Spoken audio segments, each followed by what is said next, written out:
What's up, YouTube? Welcome to Wild Echo. I'm Parker, and I'm here once again for the Raw Rundown. This week is March 12th, 2018. Just to let you guys know, I am still sick, so hopefully my voice is better. Hopefully it's not going to go out like it might have in the other last couple of videos you might have seen. Hopefully it's okay. But I am still dealing with that, so I do apologize. But like I said, we're here for the Raw Rundown, where I look at Raw for this week, and I give the good bits an up, and I give the bad parts a down.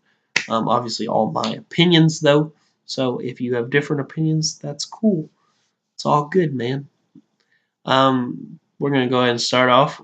This week, we had Kurt Angle come out, who let us know that Brock Lesnar, for the I guess second time in a row that he was previously announced for a Raw and didn't show up. That he was not here, and Roman Reigns comes out and he's obviously mad and he's like going off, and so he goes off on Vince, which is interesting. The thing with this, and me and Zach were watching Raw together. And I said to him, the thing that would make this actually feel even like slightly legit would be if they cut his mic, because he keeps saying about how this is stuff they don't want me to say. They don't want me to tell you guys this stuff. They want you guys to think everything's good and all this stuff. The thing is if it was actually stuff that they didn't want him to say, they would cut his mic so he wouldn't be able to say it.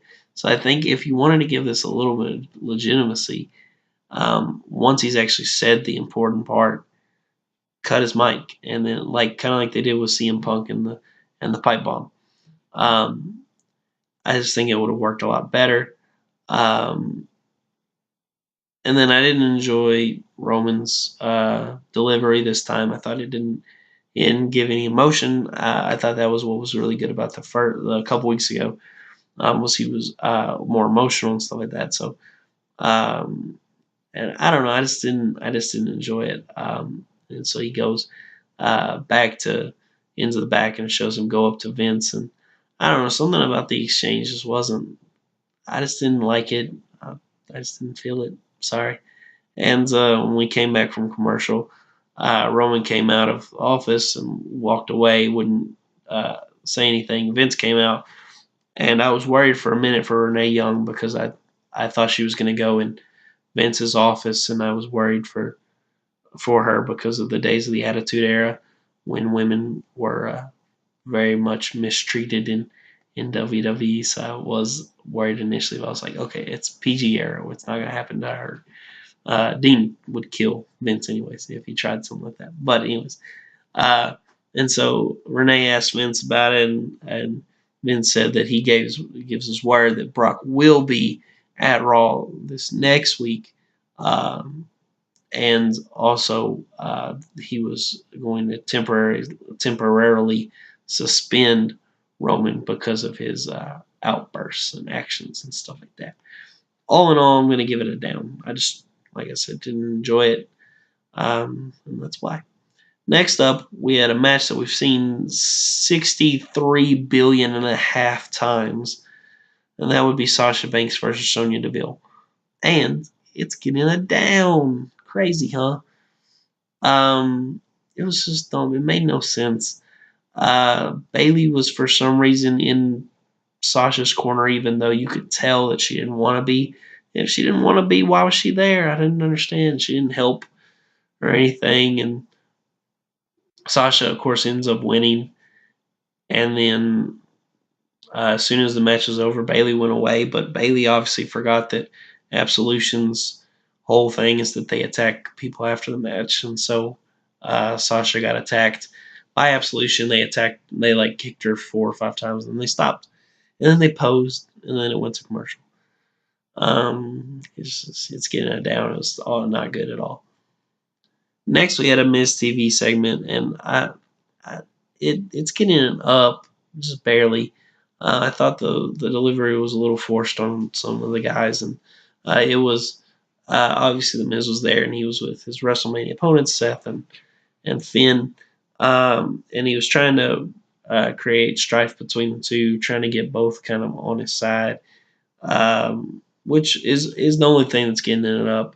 Was The Miz was good, and I thought it was good on him to, because he's the underdog heel, to try and like trick one of the faces to help him out by talking bad about the other one. So, but it did set up a match later on because of the aftermath of it, where um, Seth hit Finn.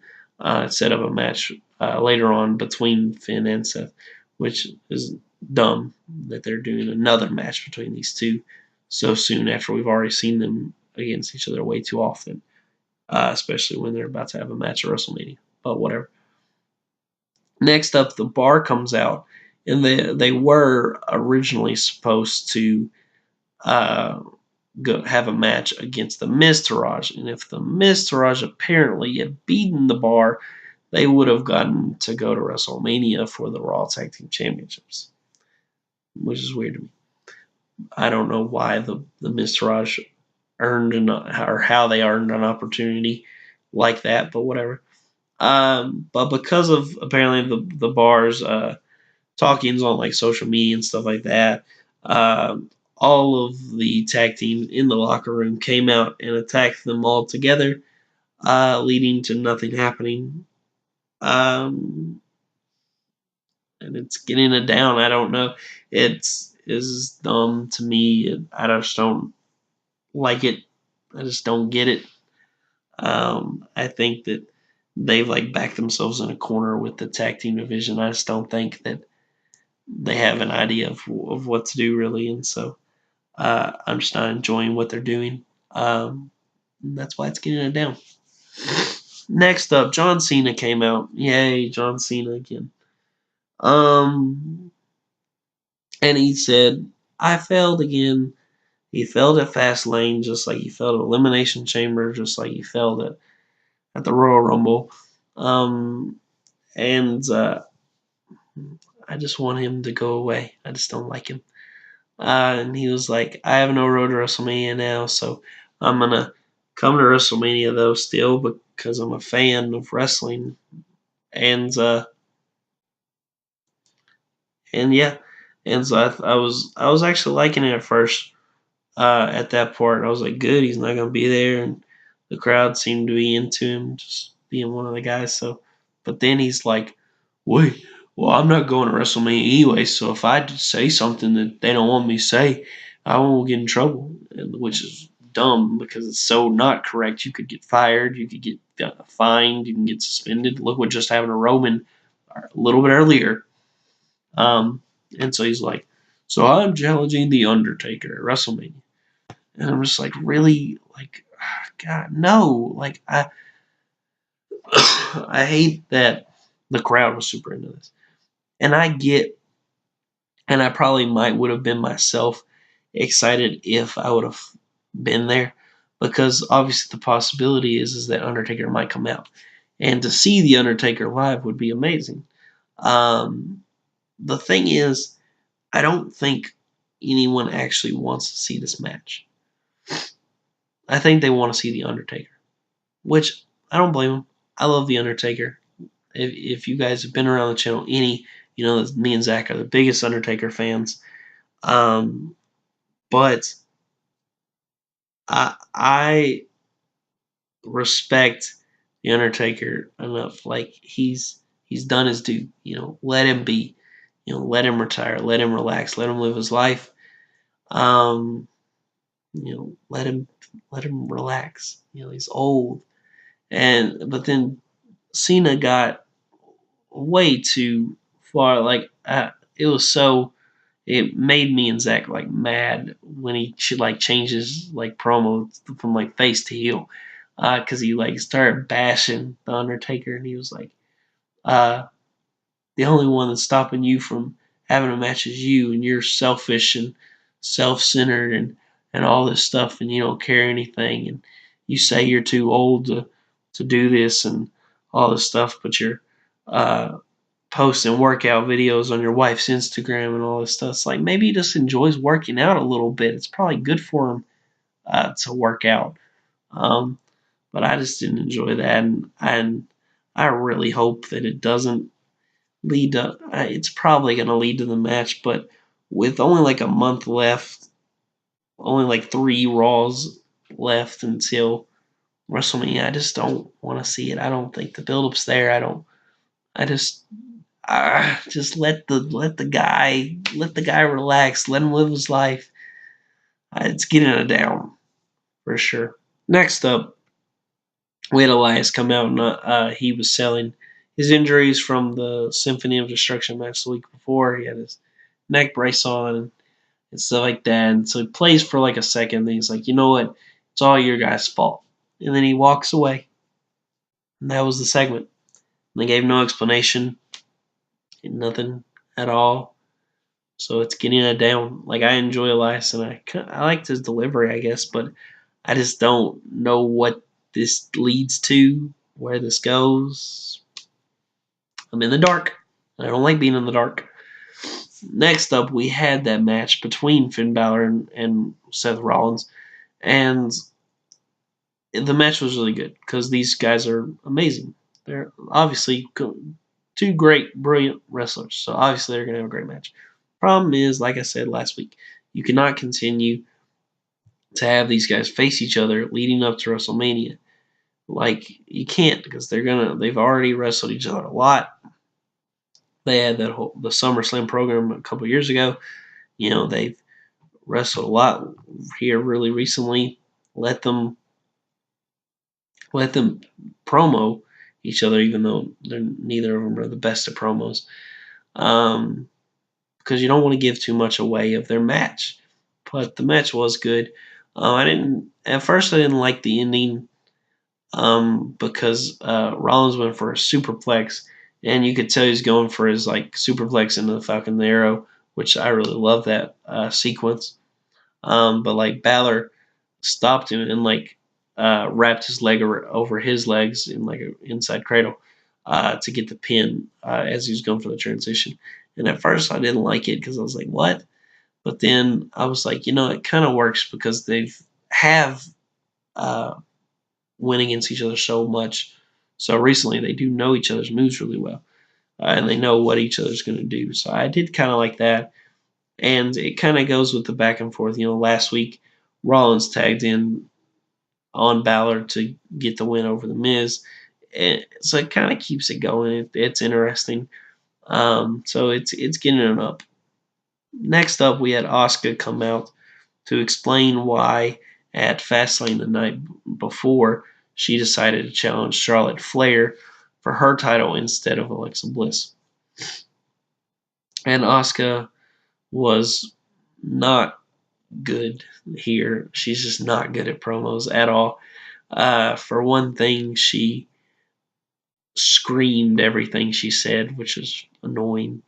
And then everything she said, mostly because she screamed, was ununderstandable. It was ununderstandable. Is that even a word? You couldn't understand it. So Asuka's getting it down. Alexa Bliss, however, came out and she translated for Asuka. Of course, she told different to what Asuka actually said because you could kind of tell what she was saying. Asuka was saying that Charlotte's the better woman, and so she wanted to beat the best so that she could be known as the best. But Alexa said, "Oh, she knew that I'd beat her, so she, was running scared." But Bliss was great here, and so she's getting it up. After that, Asuka said, let's fight right now. Then, if you're so great, and Alexa was like, you're not gonna fight me. You're gonna fight somebody else.